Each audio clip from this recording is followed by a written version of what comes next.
আসসালামু আলাইকুম। আপনারা কেমন আছেন? আলহামদুলিল্লাহ, আমরা অনেক ভালো আছি। তো সকালের নাস্তা খেয়ে বাজার থেকে পেঁপে নিয়ে আসছিল। একটা পেঁপে পাকা পড়ে গেছে, তো ওটা কাটলাম। পেঁপে এমনিতেও পেটের জন্য ভালো, তো পেঁপে কাটলাম সবার জন্য, এই আর কি।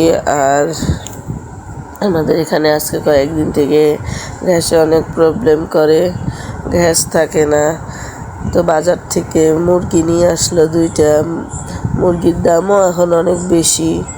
তো আর কি নিয়ে আসলো দেখেন, তিতা করলা খেতে ইচ্ছা করতেছিল আজকে অনেক দিন থেকে। তো তিতা করলা নিয়ে আসলো, আজকে তিতা করলা ভাজি করব, মুরগি রান্না করব। ছেলে মেয়ে মুরগি ছাড়া আবার ভাত খেতে চায় না, তাই মুরগি রান্না করলাম, তিতা করলা ভাজি করলাম, এই আর কি ঘরের সমস্ত। তো আপনারা সবাই আমার জন্য দোয়া করবেন।